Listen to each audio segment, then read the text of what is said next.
அப்போ விஜய் வந்து அரசியலில் மாற்றத்தை உண்டாக்க மாட்டாருன்னு நினைக்கிறீங்களா மேடம்? புதிய முயற்சி எடுப்பாரு அந்த மாதிரி இதெல்லாம் இருக்காது? இல்ல சார், அப்படிலாம் ஒண்ணும் இல்ல சார். தேவையில்லாம தான் விஜயகாந்த் ஐயாவுடைய அந்த கல்யாண மண்டபத்தினுடைய அந்த இடத்துல எல்லாம் வந்து இவங்க காலி பண்ண வச்சு அவருக்கு ரொம்ப மன உளைச்சலை கொடுத்தாங்க. அவர் நல்ல போல்டான தலைவர் விஜயகாந்த் சார். அந்த அளவுக்கு வந்து விஜய் இல்லை. நாளைக்கே வந்து நம்ம தமிழ்நாட்டினுடைய முதல்வர் உதயநிதி ஸ்டாலின் சொன்னா நம்ம என்ன சார் செய்ய போறோம்? அப்படியா, வாழ்த்துக்கள் தான் சொல்ல முடியும். நம்ம ஒண்ணும் செய்ய முடியாது. அவங்க ஏன்னா அது வந்து குடும்ப கட்சியாவே மாத்திட்டாங்க.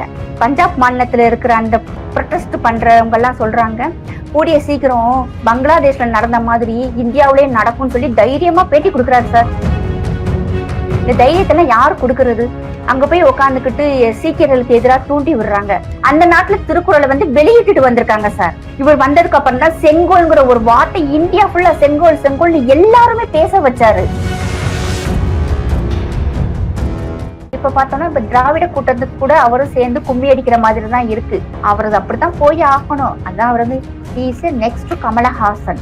இதுல வந்து எந்த மாற்று கருத்தும் இல்லை. கொஞ்ச நாளைக்கு அவரை விடுவாங்க. அவர் மாநாடு போடும்போது போலீஸ் வந்து 21 கேள்விகள் கேட்டாங்க. அதே இப்ப எங்களுக்கு வருத்தமா இருக்கும் இல்லையா? இப்ப ஸ்டாலின் ஐயாலாம் ஓடி வந்து எங்களுக்கெல்லாம் விஷ் பண்றாருல்ல, எல்லாத்துக்கும் விஷ் பண்றாரு, மொஹரமுக்கு சொல்றாரு, மிலாடி நபி, ரம்ஜான், பக்ரீத்துக்கெல்லாம் சொல்றாரு. அப்ப விஜய் ஏன் எங்களுக்கெல்லாம் சொல்லல? ஐஎன்டி தமிழ் நேயர்களுக்கு வணக்கம். தற்போது நம்முடன் இணைந்திருப்பவர் சகனா பேகம் அவர்கள். வணக்கம். வந்தே மாதரம். வணக்கம் சார். விஜய் அவர்கள் நேற்று வந்து பெரியார் தெருவில் போய் மாதெல்லாம் சேர்த்து கொஞ்சம் தீக்க வழியில போற மாதிரி ஒரு மூவ் பண்ணியிருக்காரு. இது எப்படி பாக்குறீங்க? இப்பதான் புதுசா வந்து அரசியலுக்கு வந்திருக்கிறாரு. இவரை வந்து வளர விட மாட்டாங்க சார். 2 திராவிட கட்சிகளுமே சேர்ந்து இவரை வந்து வளர விட மாட்டாங்க. அவருக்குன்னு வந்து ஒரு தனி கொள்கைகள் எதுவுமே இது வரைக்கும் அவர் சொல்லல. தன்னோட ரசிகர்களை நம்பி மட்டும்தான் அவர் கட்சி ஆரம்பிச்ச மாதிரி தெரியுது. அவர் தலைவர் வந்து எல்லாருக்குமான தலைவரா இருக்கணும். இந்து, முஸ்லிம், கிறிஸ்டின்ஸ், தன்னுடைய ரசிகர்கள் எல்லாருக்குமான தலைவரா இருக்கணும். ஆனா இவர் பாத்தீங்கன்னா நேற்று காலையில மோடி ஐயா அவர்களுக்கு வாழ்த்து சொல்லிட்டு சாயந்தரமே போய் பெரியாருக்கு மாலையை அணிவிச்சுட்டு வந்திருக்காரு. அப்ப இவருமே வந்து அந்த திராவிட சித்தாந்தத்துலதான் போற மாதிரி தெரியுது. இனி போற காலத்துல வந்து திராவிட சித்தாந்தங்கள் வந்து மக்கள்கிட்ட எடுபடாதுங்க சார். எல்லாருமே வந்து இப்ப வந்து நல்ல விழிப்புணர்வா இருக்கிறாங்க. எது சரி எது தப்பு அப்படின்னு சொல்லி நல்லா புரியுது மக்களுக்கு. இவர் வந்து அன்னைக்கு அவர் இந்த ஸ்டூடெண்ட்ஸுக்கு வந்து பிரைஸ் கொடுக்குற அன்னைக்கே வந்து நீட்டை பத்தி வேணாங்கிற மாதிரி பேசும்போதே அங்க இருக்க ஸ்டூடெண்ட்ஸினுடைய பேரண்ட்ஸ் வந்து இவர் சொல்ற கருத்துக்கள் வந்து தவறுன்னு அங்கேயே வந்து பேசிட்டாங்க. இதே மாதிரி பொதுமக்களுமே வந்து இவர் பேசுறது சரியில்லை. நீட் வந்து வந்ததுக்கு பிறகுதான் அதிகமான ஏழை குழந்தைகள் வந்து நீட் படிக்க ஆரம்பிச்சிருக்காங்க. அது வந்து அவங்களோட நினைச்சு பார்க்க முடியாத கனவை வந்து மோடி ஐயா அவர்கள் வந்து நிறைவேற்றிக்கிட்டு இருக்காரு. அதை வந்து இவர் வேணாம், நீட்டை வந்து தமிழ்நாட்டுக்கு மட்டும் நம்ம விலக்கு கேட்போம் அப்படிங்கிறாரு. அப்ப நம்ம தமிழ்நாட்டு மக்கள், நம் தமிழ்நாட்டு மாணவர்களுடைய திறனை வந்து இவர் ரொம்ப குறைவா மதிப்பிடுறாரா? நல்லா படிக்க மாட்டாங்கன்னு நினைக்கிறாரா? நம்ம குழந்தைகள் என்ன அந்த அளவுக்கு முட்டாள்கள் நினைக்கிறாரா? ஆனா இந்த நீட்டு வந்ததுக்கு பிறகு பார்த்தோம்னா தமிழ்நாட்டு ஸ்டூடெண்ட்ஸ் தான் சார் அதிகமான அளவுல வந்து பாஸ் பண்ணி வர்றாங்க. அதிகமான ஹை ரேங்க்ல வர்றாங்க. லாஸ்ட் இயர் கூட ஒரு பையன் நம்ம தமிழ்நாடு சேர்ந்த ஒரு மாணவர் தான் வந்து ஆல் இண்டியா லெவல்ல முதல் இடத்தை பிடிச்சாங்க. 10 இடத்துல மாணவர்கள், நம்ம தமிழ்நாட்டு மாணவர்கள் வந்துடுறாங்க. ஆனா விஜய் அவர்கள் வந்து இப்ப இருக்கிற மாணவர்களுக்கு வந்து ஊக்கப்படுத்துற மாதிரி பிரைஸ் எல்லாம் கொடுத்து அவங்க வந்து ஒரு என்கரேஜ் பண்ணிட்டு கடைசியில வந்து நீட்டு வேணான்னு சொல்லும் போது அது கொஞ்சம் வருத்தமா தாங்க சார் இருக்கு. அப்படி வந்து பேசியிருக்க கூடாது. இப்ப பார்த்தோம்னா இப்ப திராவிட கூட்டத்துக்கு கூட அவரும் சேர்ந்து கும்மி அடிக்கிற மாதிரி தான் இருக்கு. அவரது அப்படித்தான் போய் ஆகணும். அதான் அவர் வந்து நெக்ஸ்ட் கமலஹாசன். இதுல வந்து எந்த மாற்று கருத்தும் இல்லை. கொஞ்ச நாளைக்கு அவரை விடுவாங்க. அவர் மாநாடு போடும்போது போலீஸ் வந்து 21 கேள்விகள் கேட்டாங்க. இப்ப வந்து திராவிட கட்சிகள் வந்து நேத்து வந்து பவள விழா நடத்துறாங்க. அதுக்கு வந்து போலீஸ்காரங்க எத்தனை கேள்வி சார் கேட்டாங்க? ஆனா அவர்கிட்ட மட்டும் எத்தனை பெண்கள் வருவாங்க, எத்தனை ஆண்கள் வருவாங்க, எந்தெந்த ஊர்ல இருந்து வருவாங்க, எப்படி நீங்க மாநாடு நடத்துவீங்க, எத்தனை சேர் போடுவீங்க, எத்தனை மைக்கு வைப்பீங்க, எங்கெல்லாம் தோரணங்கள் கட்டுவீங்க, எங்க பேனர் வைப்பீங்க, இவ்வளவு 1008 கேள்வி கேட்டவங்க இதே மாதிரி திராவிட கட்சிகள்கிட்ட டிஎம்கே கேட்டாங்களா? கேட்கவும் மாட்டாங்க, கேட்கவும் முடியாது. ஆனா வந்து இப்ப இவர் ஆனா இதை விஜய கேட்கலையே, நம்ம தான் பேசுறோம். எங்களை வந்து ஏன் வந்து நீங்க இவ்வளவு ஒருவேளை அதனாலதான் வந்து பெரியாருக்கு வந்து மரியாதை செய்திருக்காரு. மாநாடுக்கு பர்மிஷன் கொடுக்குற அந்த அவங்கள தழுவ கட்டிக்கிட்டே போனாதான் இருக்க முடியும்னு கூட நினைக்கலாம் சார். இப்ப அண்ணாமலை அவர்கள் வந்து டக்கு டக்குன்னு பேசிடுறாரு. இவங்களால வந்து பேச முடியல. அதனால கூட அவங்களே நானும் வந்து பெரியார் வழியில வர்றேன்னு கூட போகலாம். அது அப்படிதான் இருக்கணும், இருந்துதான் ஆகணும். வேற வழி அவர் நம்பி இல்ல இருக்க அவருக்கு. ரசிகர்களுக்கெல்லாம் பெரிய ஏமாற்றம் தானே மேம் இது. கண்டிப்பா ஏமாட்டதான். என்னுடைய தம்பியே வந்து விஜய் ரசிகர் தான். அவர் நீட்டை பத்தி வேற விதமா பேசும்போதே என்ன இவர் இப்படி பேசிக்கிட்டு இருக்காரு அப்படின்னு சொன்னாப்ல. வெயிட் பண்ணு தம்பி, இன்னும் நிறைய இருக்கு, இதுக்கே ஷாக் ஆனா எப்படி அப்படின்னு. இப்ப இந்த மிலாடி நபிலாம் வந்துச்சு, எங்களுக்கெல்லாம் வாழ்த்து சொல்லலையே சார். அப்ப எங்களுக்கு வருத்தமா இருக்கும்ல சார். அதே இப்ப எங்களுக்கு வருத்தமா இருக்கும் இல்லையா? இப்ப ஸ்டாலின் ஐயா எல்லாம் ஓடி வந்து எங்களுக்கெல்லாம் விஷ் பண்றாருல்ல, எல்லாத்துக்கும் விஷ் பண்றாரு, மொஹரம்க்கு சொல்றாரு, மிலாடி நபி, ரம்ஜான், பக்ரீத்துக்கெல்லாம் சொல்றாரு. அப்ப விஜய் ஏன் எங்களுக்கெல்லாம் சொல்லல? ஓணம்க்கு இங்க இருந்து கேரளா போய் ஓணம்க்கு போய் சொல்றாங்க. தமிழ்நாட்டுல இருக்கிற மக்களுக்கு பொங்கல் வாழ்த்து, தீபாவளி வாழ்த்து எதுவுமே சொல்ல மாட்டேங்கிறாங்களே. இப்ப விஜய் அவர்களுமே விநாயகர் சதுர்த்திக்கு வாழ்த்து சொல்லல இல்லைங்க சார். இவருமே அப்ப வந்து எல்லாரையும் ஒதுக்குறாங்களா? அதாவது யார வச்சு இவங்க ஓட்டு வாங்குவாங்க? மக்கள் எல்லாம் வந்து ஏதாவது சின்னத்தை பார்த்தனே கண்ணை மூடிக்கிட்டு ஓட்டு போட்டுருவாங்கன்னு நினைக்கிறாங்களா? இல்ல மக்கள் எல்லாம் அந்த அளவுக்கு வந்து மனநல மாறிட்டாங்கன்னு நினைக்கிறாங்களான்னு தெரியல. எல்லாருக்குமான தலைவரா, மக்களை அரவணைச்சு போற தலைவரா யாருமே இல்ல, அண்ணாமலை அவர்களை தவிர. என்னைய பொறுத்த வரைக்கும் இது மக்களுக்குமே இது நிறைய தெரியுதுங்க சார். இந்த விஷயங்கள் எப்பயே போய் பெரியார போய் இவரு தூக்கி பிடிச்சிட்டு இருந்தா இன்னும் காலம் கிடைக்கே. எவ்வளவு நாளைக்கு இந்த பெரியார வச்சே இவங்க ஓட்டிட்டு போயிட்டாங்க டிஎம்கே கட்சி. இவர் என்ன, இவரு பெரியார பிடிச்சா அப்ப என்னதான் செய்யறது? பாவம் பெரியாரு. பெரியார் இல்லாம இருக்க முடியாது மேம், அப்படிதான் சூழ்நிலை இருக்கா. இவங்க அப்படி ஆக்கிட்டாங்க சார். வேற இப்ப வந்து வேற வந்து குறை சொல்ல முடியாது இவங்களால. இப்ப ஏதாவது சொன்னோம்னா சென்ட்ரல் கவர்மெண்ட்டை சொல்லி நீட்டை பிடிச்சு தொங்குவாங்க, மணிப்பூரை பிடிச்சு தொங்குறது, அப்புறம் வந்து ஜிஎஸ்டியை பிடிச்சு தொங்குறது. இப்படி 2-3 இதை சொல்லி சொல்லி மக்களுக்குமே கேட்டு காதெல்லாம் புளிச்சு போச்சு. இதை விட்டோம்னா பெரியாரு. பெரியாரெல்லாம் இப்ப யாரு பாக்குறா? அவங்களா அவங்களுடைய சேனல்கள்ல சொல்லிக்கிற வேண்டியதுதான் சார். மக்கள் எல்லாம் இப்ப நிறைய விழிப்புணர்வா தான் இருக்கிறாங்க. நமக்கே எரிச்சல் வருது. எப்ப பாரு என்னடா இவரவே காமிச்சுக்கிட்டு இருக்காங்க. அப்படி இருந்தாலும் என்னதான் சொன்னாரு, அவர் என்னதான் சொன்னாருன்னு நமக்கே ஒரு இது வந்துருது, சலிப்பு வந்துருது. அதை சொல்லி சொல்லியே இவங்களுமே மேல வந்த மாதிரி இனி வரலாம்னு நினைக்கிறாங்க. அந்த காலம்லாம் மலையேறி போச்சுங்க சார்.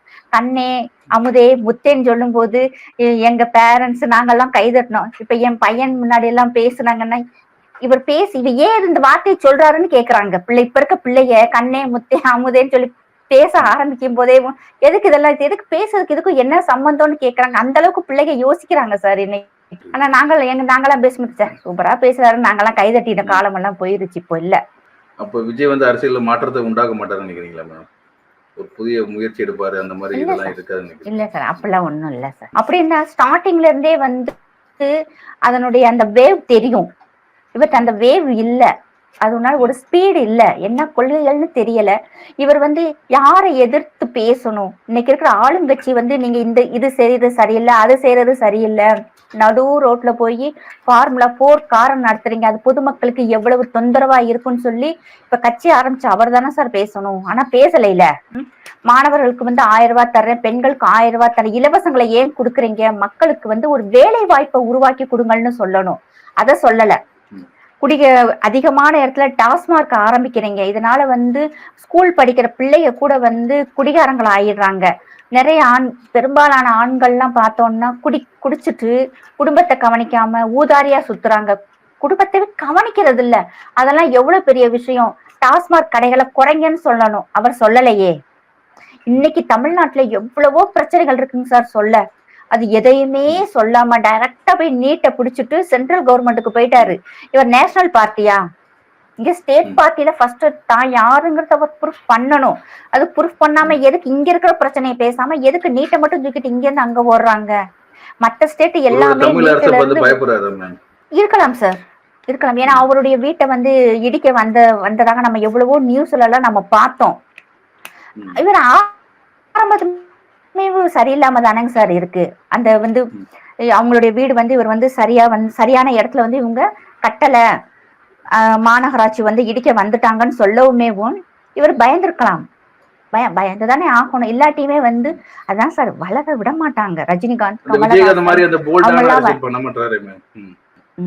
விஜயகாந்த் ஐயா அவர்லாம் நல்ல தைரியமானவர். அவருடைய வீடும் இடிச்ச இடமும் அந்த எதுவுமே சம்பந்தம் இல்லைன்னு சொல்லுவாங்க. தேவையில்லாம தான் விஜயகாந்த் ஐயாவுடைய அந்த கல்யாண மண்டபத்தினுடைய அந்த இடத்துல எல்லாம் வந்து இவங்க காலி பண்ண வச்சு அவருக்கு ரொம்ப மன உளைச்சலை கொடுத்தாங்க. அவர் நல்ல போல்டான தலைவர் விஜயகாந்த் சார். அந்த அளவுக்கு வந்து விஜய் இல்ல. நடிச்சுட்டே இருந்திருக்கலாம் சார். ஏன் அரசியல் கட்சி ஆரம்பிக்கிறாருன்னு ஆரம்பிச்சு எதுக்கு இப்படி போனாரு அப்படின்னு நமக்கும் தெரியல. என்ன பிளான் வச்சிருக்காருன்னு நமக்கு தெரியல சார். நல்லாவே நடிச்சிருக்கலாம். வயசெல்லாம் இருக்கு இவருக்கு. வந்தா ஏதாவது ஒரு மாற்றத்தை கொண்டு வரணும் சார். மாற்றத்தை கொண்டு வராம நானும் வந்தேங்கிற மாதிரி இந்த இப்ப சீமானெல்லாம் 15 வருஷமா கட்சி நடத்துறாரு. இன்னும் அவரால் ஒரு வார்டு மெம்பர் கூட அவங்களால எல்லாம் வர முடியாத அளவுக்கு 2 பேருமே பேலன்ஸ் பண்ணி இப்ப வாயை வச்சே பேசி பேசி பேசி அப்படி ஓட்டிட்டே போயிடாங்க இல்லையா சீமான் சார். அப்படி கூட அரசியல் நினைச்சிட்டாரா மேம்? படத்துக்கு மாதிரி இருக்கலாம். மக்கள் இப்ப உங்களுக்கு ஒரு விதமான மனநிலை இருக்கும், எனக்கு ஒரு விதமான மனநிலை இருக்கும். அத்தனை பேரையும் மக்களினுடைய மனநிலையை புரிஞ்சு அரசியல் பண்ணணும் சார். இவங்கள்ட்ட வந்து அந்த இது இல்லை. எடுத்தோடனே வந்து கரெக்டான அவருடைய கொள்கைகள் என்னன்னு இப்ப வரைக்கும் சொல்லல. நான் வந்து வந்தா இப்படி பண்ணுவேன் அது பண்ணுவேன் எதுவுமே அவர் எதுவுமே சொல்லல. எல்லாரும் சொல்றாங்க விஜய் வந்து டிஎம்கேனுடைய பி டீம் சி டீம் அப்படின்னு சொல்றாங்க. இப்படி பண்றதெல்லாம் பார்த்தா அப்படிதான் நமக்குமே தெரியுது. ஏதாவது ஒரு மாற்றம் கொண்டு வரணும். பட் இல்ல. ஆனா இவர் ஒரு யங்ஸ்டர்ஸ் அழகா இப்ப அன்னைக்கு அண்ணாமலை அவர்கள் வர்றாரு. அண்ணாமலை அவருக்கு ஈக்குவலான ஒரு டேலண்டட் பர்சன் வந்து இப்ப நம்ம தமிழ்நாட்டுல இல்ல. எல்லா விதத்திலயுமே நேர்மையாகட்டும், அவருடைய அறிவாற்றலாகட்டும், அவருடைய தைரியமாகட்டும், எதிர்த்து பேசுற விதம், அவர் வந்து ஒரு ஊரை பத்தி பேசும்போது அந்த ஊரினுடைய புகழ் எல்லாத்தையுமே அவர் வந்து ஃபிங்கர் டிப்ல வச்சிருப்பாங்க சார். அவர் வந்து அவருக்கு ஆப்போசிட்டா வந்து யாருக்குமே இப்ப தமிழ்நாட்டுல சொல்ல முடியாது. 2 திராவிட கட்சிகளுமே தற்கொலையாத்தான் இருக்காங்க. இப்ப அவருக்கு வந்து இப்ப விஜய் வந்து ஒரு யங்ஸ்டர் ஈக்குவலா இருக்கும், நல்லா அரசியல் பண்ணலாம். பட் இவர் எடுத்தோடனே வந்து சென்ட்ரல் கவர்மெண்ட்டுக்கு ஓடிட்டாரு. தமிழ்நாட்டெல்லாம் விட்டுட்டு தமிழ்நாட்டுல இருக்க பிரச்சனைகளை பேசியேவும் அழகா அரசியல் பண்ணி மேல வரலாம். ஆனா பண்ணல. இப்ப துணை முதல்வர்ன்ற ஒரு பேச்சு அடிபட்டு இருக்குங்க. உதயநிதி அவர்களுக்கு வந்து துணை முதல்வர் கொடுக்குன்ற மாதிரி நேற்று பலவலாவே வந்து இது பண்ணியிருக்காங்க. அமைச்சர்கள்லாம் பாத்தீங்கன்னா உதயநிதி வந்த பிறகுதான் உட்காரவே செய்யறாங்க. இப்பவே அந்த மாதிரி மூவ் ஆக ஆரம்பிச்சுட்டாங்க. இது எந்த அளவுக்கு போகும் நினைக்கிறீங்க? நாளைக்கே வந்து நம்ம தமிழ்நாட்டினுடைய முதல்வர் உதயநிதி ஸ்டாலின் சொன்னா நம்ம என்ன சார் செய்ய போறோம்? அப்படியா வாழ்த்துக்கள் தான் சொல்ல முடியும். நம்ம ஒண்ணும் செய்ய முடியாது. அவங்க ஏன்னா அது வந்து குடும்ப கட்சியாவே மாத்திட்டாங்க. மக்களுக்கான கட்சியா இல்ல, அவங்க கட்சி தான் அது. அவங்க அப்பாவுடைய பேர்ல அவார்டு ரெடி பண்ணி கொடுத்துடுறாங்க. அவங்க தகுதி அந்த ஊழலின் தந்தை ஊழல் செய்தவருக்கு அந்த அவார்டு கொடுக்குறாங்க. இப்ப உதயநிதி ஸ்டாலின் அவர்கள் வந்து துணை முதல்வராகவும் வரலாம். யாரு கேட்க போறா? நீங்க கேட்க போறீங்களா? சாமானிய பெண் நான் கேட்க போறேன்னா நம்ம பேசினாதான் எதுல ஏற போகுதா? காதல யாரு வாங்கிக்கிற போறாங்களா? எல்லாமே தெரிஞ்சதுதான் சார். ஆமா சார், தகுதி அதெல்லாம் எல்லா தகுதியும் இருக்குங்க சார். கலைஞர் குடும்பத்துல பிறந்துட்டாலே போதும் சார். அவங்க அரசியல்வாதி ஆகலாம், முதல்வர் ஆகலாம், அமைச்சர் ஆகலாம், எம்பி ஆகலாம், நிறைய சொத்துக்கள் சேர்க்கலாம். நல்ல எல்லா தகுதியுமே அந்த குடும்பத்துல பிறந்துட்டா இருக்குங்க சார். அந்த அடிப்படையில வந்து தொண்டர்கள் இருக்காங்க இல்லையா, அந்த இதுல எல்லாம் இருக்கு. எத்தனையோ வருஷங்களா வந்து மினிஸ்டராவே இருக்கிறவங்க இப்ப வரைக்கும் மினிஸ்டராவே தாங்க சார் இருக்கிறாங்க. அவங்களுக்கெல்லாம் அந்த தகுதிகள் இல்லையா? அவங்க எல்லாம் வந்து நாட்டை ஆளக்கூடாதா? இவருக்கு மூத்த தலைவர்கள் எவ்வளவோ பேர் இருக்கிறாங்க இல்லையா? நம்ம பார்க்க எவ்வளவோ பேர் இருக்காங்க.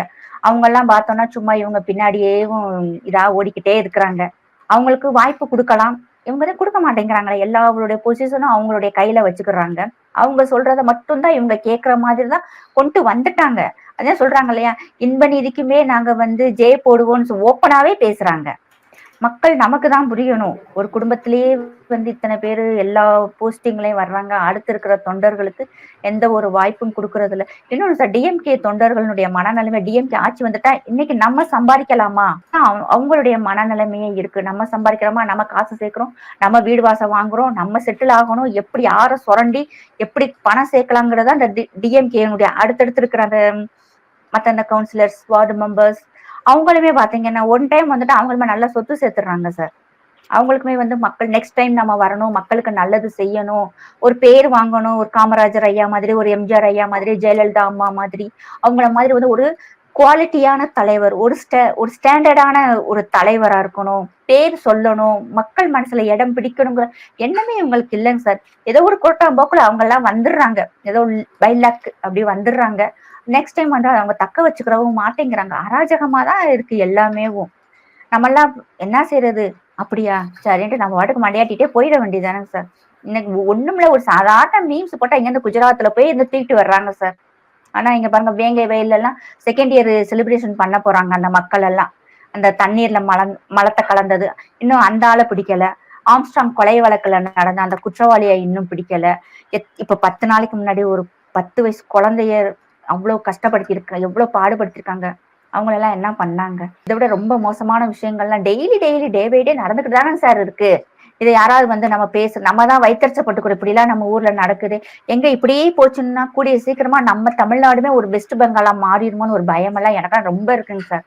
இப்படித்தாங்க கொஞ்சம் கொஞ்சமா வெஸ்ட் பெங்கால்ல ஆரம்பிச்சு நமக்கு என்னான்னு சொல்லி இப்படி மக்கள் எல்லாம் விட போய் இன்னைக்கு பார்த்தோம்னா அது இந்தியாவில வெரி ஒஸ்ட் ஸ்டேட்டா மாறிடுச்சு இன்னைக்கெல்லாம். அங்க வெஸ்ட் பெங்கால்ல இருக்க எல்லாருமே வந்து அந்த ஸ்டேட்டை விட்டுட்டு வேற வேற ஸ்டேட்ல போயிட்டாங்க.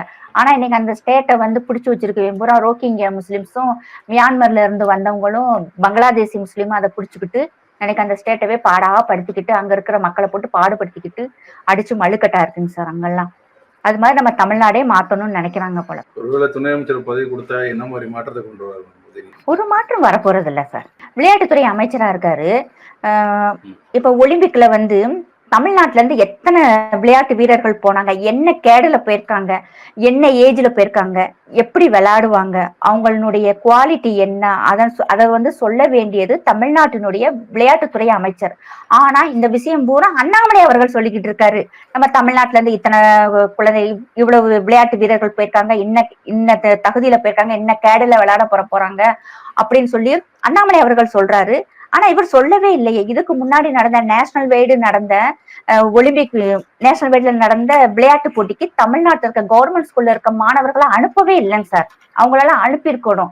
அதெல்லாம் விட்டுட்டு அவர் பாருங்க, அந்த ஸ்கூல்ல இருக்க அந்த பள்ளி கல்வித்துறை அமைச்சர் அன்பில் மகேஷ் வந்து இவருக்கு ரசிகர் மன்ற தலைவருங்கிற இதுல இருந்துட்டு அந்த குழந்தைகளை பூரா வந்து நேஷனல் விளையாட்டு போட்டிக்கு அனுப்பாம அப்படி பின்தங்கிட்டாங்க. அதெல்லாம் அவங்க ஜெயிச்சிருந்தா அவங்களுக்கு வந்து அது ஒரு ஸ்காலர்ஷிப் கிடைச்சிருக்கும் சார். காலேஜுகள்ல போயிருக்கலாம், வேலை வாய்ப்புகள் அவங்களுக்கு வந்து ஒரு முன்னுரிமை கிடைச்சிருக்கும். இவங்கெல்லாம் ஒலிம்பிக்ல தேர்வு ஆயிருப்பாங்க சார். அதுல எல்லாம் நிறைய பேர் மிஸ் பண்ணிட்டாங்க. அதெல்லாம் இவங்க பண்ணவே இல்லை. விளையாட்டு இப்ப தமிழ்நாட்டுல எத்தனையோ கவர்மெண்ட் ஸ்கூல்ல விளையாடுறதுக்குண்டான சரியான எக்யூப்மெண்ட்ஸ் இல்லைங்க சார். கிராமங்கள்ல இருக்க ஸ்கூல்கள்ல எல்லாம் எனக்கெல்லாம் நிறைய தெரியும் ஸ்கூல்கள் எல்லாம் இல்ல. அப்படிப்பட்ட ஸ்கூல்களுக்கு வந்து இவங்க வந்து நிறைய எக்யூப்மெண்ட்ஸ் வாங்கி கொடுக்கலாம். இப்ப 240 கோடிக்கு மேல ஃபார்முலா 4 கார் ரேஸ் நடத்தினாங்க.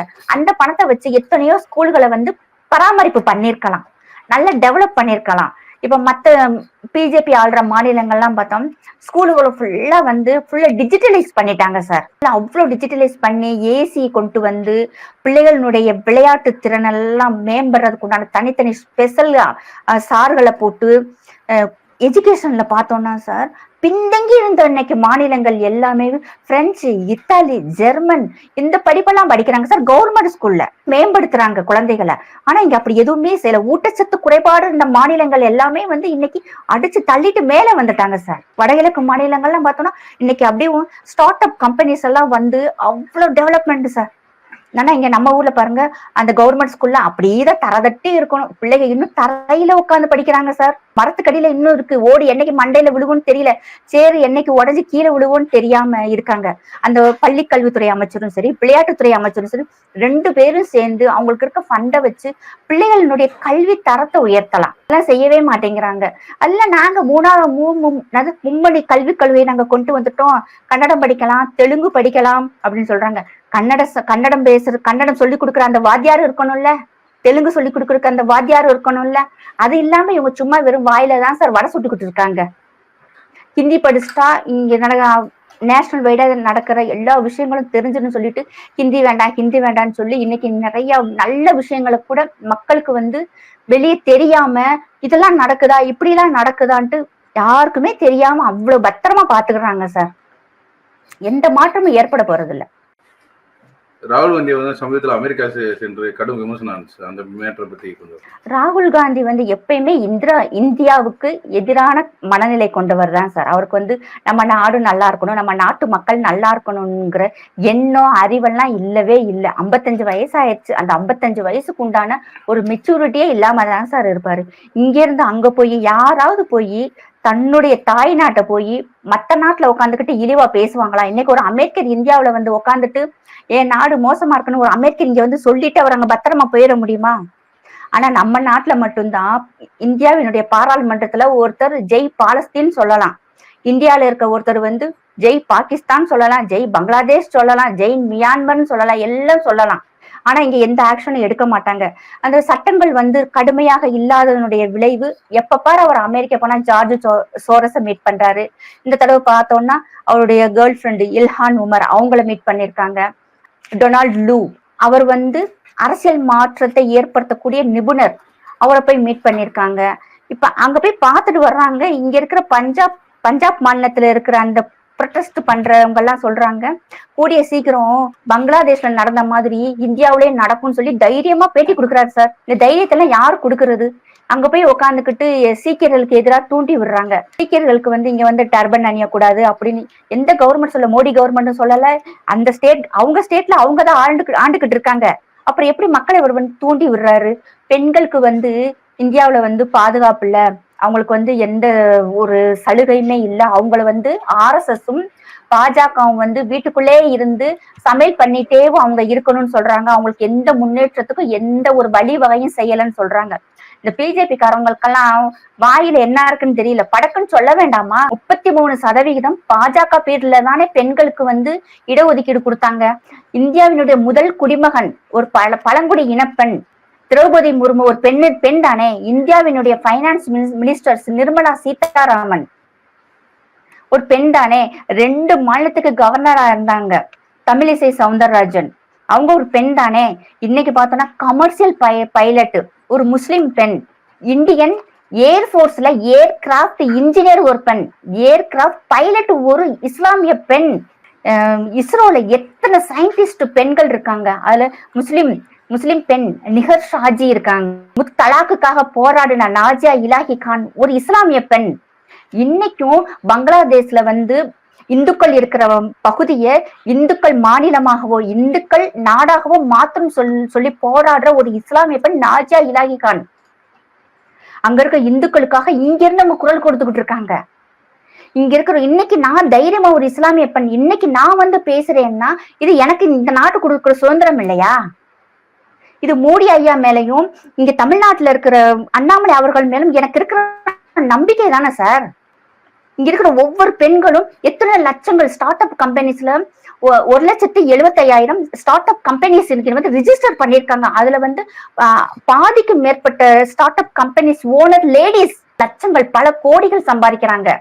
மேக் இன் இந்தியா திட்டத்தின் மூலமா பார்த்தோம்னா லோன் கொடுத்து ஒண்ணுமே இல்லாம இருந்த பெண்களை இன்னைக்கு வந்து பல லட்சாதிபதிகளாக்கி வெளிநாட்டுகளுக்கு பொருட்களை ஏற்றுமதி செய்யறாங்க, மீடியேட்டர் இல்லாம. இது இங்க இருக்க பெண்களுக்கு இந்த கவர்மெண்ட் வந்து கொடுத்திருக்கிற ஒரு தன்னம்பிக்கை. இன்னைக்கு நாங்கெல்லாம் சம்பாதிக்கிறோம், எங்களோட சுய கால்ல நிக்கிறோம். இது வந்து பிஜேபி கவர்மெண்ட் மோடி கவர்மெண்ட் கொடுத்ததுன்னு ஏன் பிஜேபி காரங்க எடுத்து சொல்ல மாட்டேங்கிறாங்க? சாதாரண பெண் எனக்கே இவ்வளவு விஷயங்கள் தெரியும் போது எவ்வளவு செஞ்சிருக்காரு மோடி ஐயா. அப்ப அதெல்லாம் இவங்க தானே சார் எடுத்து சொல்லணும். அதான் அவங்க சொல்லவே இல்லையா? பெண்கள் எப்படி நான் எங்களை வந்து RSSம் பாஜகவும் அடக்கி வச்சிருக்குன்னு சொல்றாங்க. எத்தனையோ பெண்கள் சார் விளையாட்டுத்துறையில எவ்வளவோ பெண்கள் சாதிச்சிருக்காங்க. பிசினஸ் வைடா பார்த்தோம்னா பெரிய பெரிய லேடிஸ் அவ்வளவு சம்பாதிச்சு இன்னைக்கு பேரும் புகழோட இருக்கிறாங்க. எத்தனை லேடிஸ் வேர்ல்டு பேங்க்ல வேலை பாக்குறாங்க தெரியுமா சார்? வெஸ்ட் பெங்கால்ல இருந்த லேடிஸ் நிறைய பேர் இப்ப வேர்ல்டு பேங்க்ல வேலை பாக்குறாங்க. அதெல்லாம் வந்து பிஜேபி கவர்மெண்ட் வந்ததுக்கு அப்புறம் தான். இது வந்து யாருமே வந்து எடுத்து பேச மாட்டேங்கிறாங்க. அவர் எப்பயுமே வந்து இந்தியாவிற்கு எதிரான ஒரு மனநிலைவை இந்தி கூட்டணின்னு சொல்லும் போது லாஸ்ட்ல ஏ வருது. அந்த ஏக்கு என்ன மீனிங் நாங்க அவரை கேள்வி கேட்கறவங்க சொல்றாங்க. அந்த ஏக்கு இவருக்கு அர்த்தம் சொல்ல தெரியல, முழிக்கிறாரு, அப்படி தபங்கிறாரு, அதவே இவருக்கு சொல்ல தெரியல. ஆனா இங்க இருந்து வந்து இந்தியாவில வந்து மதத்தை வந்து இது பண்றாங்க, பெண்களை வந்து பாடுபடுத்துறாங்க, சம்பந்தமே இல்லாம பேசி. ஆனா அவர் மறுபடியும் ஜாலியா இந்தியாவுக்கு வந்து மறுபடியும் பாராளுமன்றத்துல உட்காந்து தூங்குவாரு. அப்பயுமே இங்க இருக்கிற கவர்மெண்ட் வந்து ஒன்னும் சொல்லாது. சீக்கியர்களை சொல்றாரு, பெண்களை சொல்றாரு. முக்கியமா தமிழ் மொழியையும் மராட்டி மொழியையும் RSSம் பிஜேபி வந்து இழிவான மொழியா கருதுன்னு சொல்றாங்க. அது எப்படி ஏத்துக்க முடியும்? மராட்டிய மொழியையும் தமிழ் மொழியையும் எங்கேயுமே வந்து மோடி ஐயா வந்து இழிவா பேசவே. இன்னும் சொல்ல போனா திருக்குறளையும் கணியன் பூங்குன்றனார் சொன்ன வார்த்தைகளையும் எல்லா இடத்துலயும் ஐநா சபை முதல் கொண்டு எடுத்துக்கொண்டு போயிருக்காரு. மொழி தெரியாத நாட்டுகள்ல கூட திருக்குறளை வந்து மொழிபெயர்த்திருக்காங்க. பப்புவா நியூ கினியாங்கிற ஒரு நாடு இருக்கான்னு கூட நமக்கு தெரியாது. அந்த நாடுல போய் திருக்குறள்ல வந்து மொழிபெயர்த்து அந்த நாட்டுல திருக்குறளை வந்து வெளியிட்டுட்டு வந்திருக்காங்க சார். இவர் வந்ததுக்கு அப்புறம் தான் செங்கோல்ங்கிற ஒரு வார்த்தை இந்தியா ஃபுல்லா செங்கோல் செங்கோல்னு எல்லாருமே பேச வச்சாரு.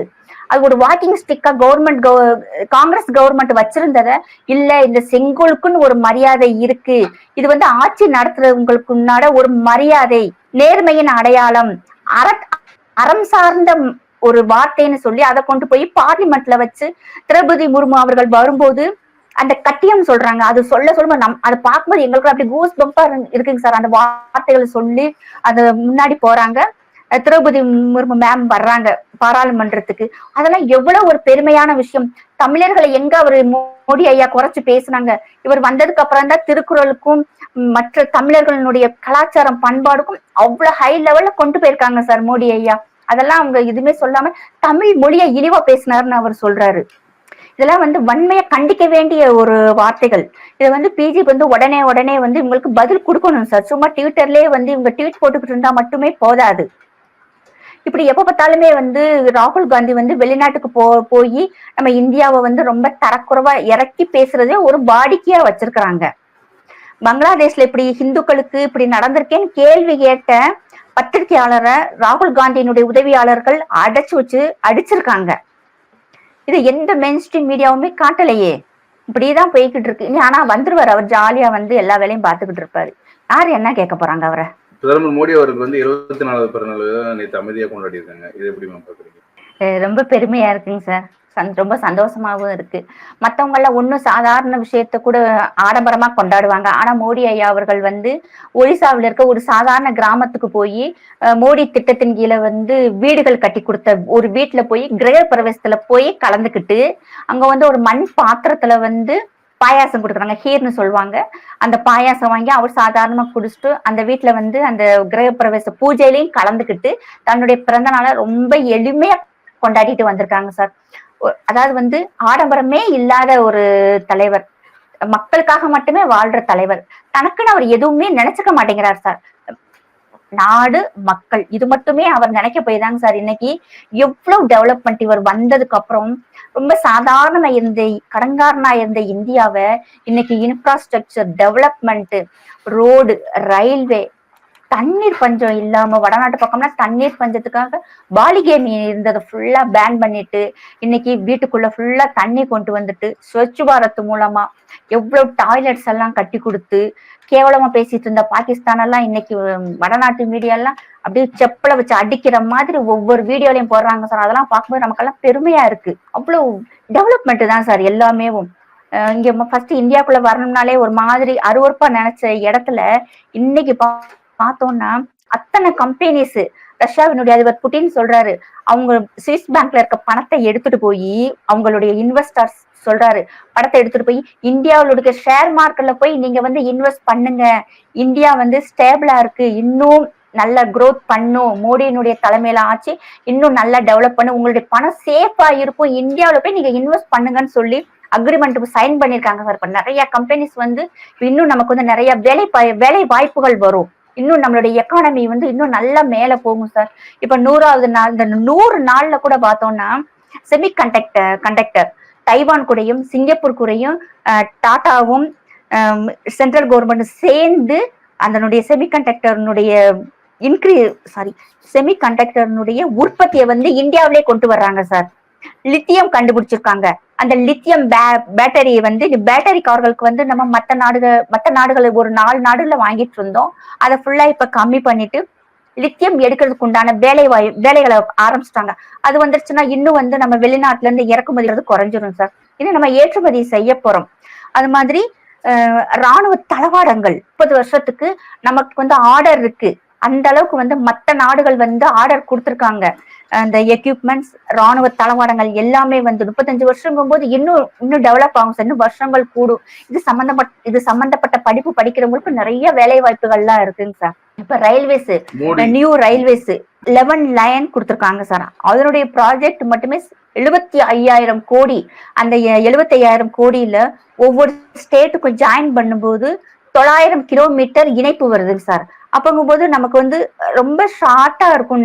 ரொம்ப அதாவது ரொம்ப தூரமான ஊர்களுக்கு இருந்து நம்ம ரொம்ப குயிக்கான டைம்ல போயிடலாங்கிற மாதிரி கொண்டு வந்திருக்காங்க சார். மோடி 3.0 100 நாட்கள் லட்சக்கணக்கான திட்டங்கள், இதை பத்தி என்ன? நிறைய பல லட்சங்கள் கொண்டு வந்துட்டாங்க சார். வக்பு வாரியத்தை திருத்தம் பண்ணியிருக்காங்க. எங்களுடைய இஸ்லாமிய பெண்களுக்கு வந்து முத்தலாக்கு கொடுத்ததுக்கு அப்புறம் அதை பேன் பண்ணதுக்கு அப்புறம் வந்து இப்ப நாங்க கோர்ட்லயே போய் கேஸ் போட்டு டிவோர்ஸ் வாங்கிடலாம். ஃபர்ஸ்ட் எங்களுக்கு வந்து காம்பன்சேஷன் அண்ட் மெயின்டெனன்ஸ் இல்ல, இப்ப இந்த 100 டேஸ்க்குள்ள வந்து மெயின்டெனன்ஸ் அண்ட் காம்பன்சேஷன் கொடுக்கணும்னு சொல்லி அது கொண்டு வந்திருக்காங்க. 3 சட்ட திருத்தங்களை மாத்திருக்காங்க. நிறைய காலாவதியான சட்டங்களை வந்து அபாலிஷ் பண்ணிட்டாங்க. இப்ப பல லட்ச கோடிகள்ல வந்து ரயில்வே திட்டங்கள், ரோடு கொண்டு வந்திருக்காங்க சார். செமி கண்டக்டர், அதுபோக ராஜஸ்தான்ல ஆல்ரெடி வந்து வேர்ல்டு லாங்கஸ்ட் சோலார் பேனல் இருக்கு. அதை வந்து இன்னும் டெவலப் பண்றாங்க சார். அதை டெவலப் பண்ணும்போது இன்னும் வந்து நம்ம கரண்ட்டுடைய ரேட் வந்து கம்மியாகிறதுக்கு உண்டான வாய்ப்புகள் இருக்கு. ஸ்டார்ட் அப் கம்பெனிஸ்க்கு வந்து இன்னும் நிறைய சலுகைகள் கொடுத்து அதிகமான ஸ்டார்ட் அப் கம்பெனிஸ் கொண்டு வர்றாங்க. அர்பன் ஏரியாஸ்க்கு மட்டுமே வந்து 1,75,000 கோடி 1,75,000 கோடி வந்து டெவலப்மெண்ட் மட்டும் கொடுக்குறாங்க சார். அர்பன் ஏரியாஸுக்கு நம்ம வந்து மராமத்து பணிகளுக்காக லோன் கொடுக்குற மாதிரி கொண்டு வந்திருக்காங்க. பெண்களுக்கு வந்து ஊட்டச்சத்து குறைபாடு இருக்கிற கிராமங்களுக்கு வந்து இன்னும் அதிகமான நிதிகளை கொடுத்து அவங்கள வந்து ஊட்டச்சத்து இல்லாம இருக்கிறவங்களுக்கு வந்து நல்ல ஒரு ஹெல்த்தியான ஃபுட்டு கொடுத்து அவங்கள க்ரோ பண்றாங்க. விளையாட்டு வீராங்கனைகளுக்கு வந்து அதனால விளையாடக்கூடிய தகுதி இல்லாத இடங்கள்ல வந்து நிறைய விளையாட்டு திடல் அதுகள்லாம் அமைச்சு கொடுக்குறாங்க சார். நிறைய கோச் எல்லாம் நிறைய கொண்டு வந்து பிள்ளைகளுக்கு நிறைய ட்ரெயின் கொடுக்கறதுக்கு உண்டான வேலைகள்லாம் பார்த்துக்கிட்டு இருக்காங்க சார். இப்போ பாரா ஒலிம்பிக்ல கலந்துகிட்ட ஊனமுற்ற விளையாட்டு வீரர்கள் கூட இவர் போய் உட்காந்து ரொம்ப சாதாரணமா கேஷுவலா பேசிக்கிட்டு இருக்காருங்க சார். ஒரு குள்ளமான ஒருத்தர் எனக்கு உங்க கேப்பை வைக்கணும்னு சொல்றாரு, படக்குன்னு தரையில உட்காந்துட்டாங்க சார். இது எந்த தலைவர்கிட்ட இப்படி எந்த தலைவர் இப்படி இருக்காங்க? அவர் சாதாரணமா தரையில உட்காந்துட்டு அவர் கேப் அனுப்பிச்சுட்டு பாத்தீங்களா என்னை விட நீங்க ஹைட்டா இருக்கீங்கன்னு சொல்றாரு சார் மோடி ஐயா அவர்கள். இப்படி இந்த 100 நாட்கள்லயுமே வந்து நிறைய டெவலப்மெண்ட் கொண்டு வந்திருக்காங்க சார். அதிகமான ரயில்வே அண்ட் ரோட்ஸ் இது வந்து போக்குவரத்துக்கு அதிகமா கொண்டு வரும்போது 100 ஸ்டேஷன்ஸ் வந்து ஃபுல்லா டிஜிட்டலைஸ் எல்லாமே அவ்வளவு வசதி கொண்டு வந்திருக்காங்க. இப்ப நம்ம தமிழ்நாட்டிலயுமே அது அந்த திட்டம் வந்து வருதுங்க சார். இவிஎஸ்கே இவங்க வந்து அமைச்சர் சீதாராமன் வந்து ஒரு விமர்சனம் வச்சிருக்காங்க. அது எப்படி மேம் பாக்குறீங்க? பெண்கள்னா வந்து அடக்கம் வேணும் அப்படின்னு சொன்னாங்க. இது வந்து அன்னபூர்ணா சீனிவாசன் அவர்களுடைய கேள்வி தொட்டு இந்த இவர் பேசியிருக்காரு இல்லையா? அதாவது அவங்க அன்னபூர்ணா சீனிவாசன் அவங்க பேசும்போது நிர்மலா சீதாராமன் அவர்கள் எதுவுமே பேசலையே, சிரிச்சுட்டு தானே உட்கார்ந்துருந்தாங்க. இவர் வந்து போய் மன்னிப்பு கேளுங்கன்னு சொல்லி அவங்களும் சொல்லல. இவங்களா அங்க கான்வர்சேஷன் நடந்ததை இவங்க ஊதி பெருசாக்கவும் நடந்திருந்தா நானும் மன்னிப்பு கேட்டுக்கிறேன்னு அவரும் சொல்லிட்டாரு. அப்புறம் ஈவிகே செல்வன் எதுக்கு இந்த வார்த்தையை சொல்றாரு? அவங்க என்ன அங்க அப்படி நடந்துக்கிட்டாங்க? அவங்களுக்கு எவ்வளவு அடக்கமும் பெருந்தன்மையும் ஒரு நேர்மை இருந்திருந்தா 2வது முறையாகவுமே 140 கோடி மக்களுக்கு அவங்கள நிதி அமைச்சரா அப்பாயிண்ட் பண்ணிருப்பாங்க. அவங்களுடைய திறமையும் அவங்களுடைய தெளிவான சிந்தனையும் அவங்களுடைய நேர்மையும் அவங்களுடைய அந்த பணிவும் அது இருக்க போய் தானங்க சார் அவங்க மறுபடியும் அவங்கள வந்து இப்ப இந்தியாவினுடைய பைனான்ஸ் மினிஸ்டர் ஆக்கியிருக்காங்க. காங்கிரஸ் கட்சிக்கு பூராமே தற்குறி தான் சார். அவங்க வாய்க்கு வந்ததுதான் ஈவிகே சிலங்கன் பேசுவாரு. அவர் பேசுறதெல்லாம் வந்து நம்ம ரொம்ப சீரியஸாலாம் எடுத்துக்கிறவே கூடாது. அப்படி தட்டி விட்டே போய்கிட்டே இருக்க வேண்டியதுதான் சார். அது வந்து பேசும் பொருளா இருக்கு. ஆமா சார், அவங்க அப்படிதான் சார் பேசுவாங்க. அவங்க அதாவது பெண்கள்னா வந்து அடங்கி இருக்கணும், ரொம்ப இப்படி இருக்கணும் அப்படி இருக்கணும்னு சொல்லி இப்ப யாரும் வந்து இப்ப அடக்கம் இல்லாமல யாரும் இல்ல. யாரு எப்படி இருக்கணும் அவங்கவுங்களுக்கும் தெரியுது, படிச்சவங்களுக்கும் தெரியுது, படிக்காதவங்களுக்கும். நான் இப்ப யார்கிட்டயாவது சொன்னோம்னா நான் எப்படி இருக்கணும்னு எனக்கு தெரியும், நீ ஏன் சொல்றேன்னு கேட்கற அளவுக்கு இப்ப எல்லாம் எல்லாருமே வந்துட்டாங்க. முதல்லதான் அவங்க அதை சொல்லுவாங்களா இப்ப இது சொல்லுவாங்களோ அப்படிலாம் இல்ல. நமக்கு மனசுக்கு சரின்படுதான் எல்லாமே சரியாதான் செய்யறாங்க. ஆனா ஒரு நாட்டினுடைய பைனான்ஸ் மினிஸ்டர் இவர் இந்த வார்த்தை சொல்லி கேட்கறதா இருந்தா இவர் எவ்வளவு பெரிய தற்குறியா இருப்பாரு? அவங்களுக்கு இல்லாத அறிவா, அவங்களுக்கு இல்லாத நேர்மையா? ஒண்ணுமே இல்லாதது கூட இவங்க பெருசாக்கி பெருமாளாக்கிடுவாங்க சார்.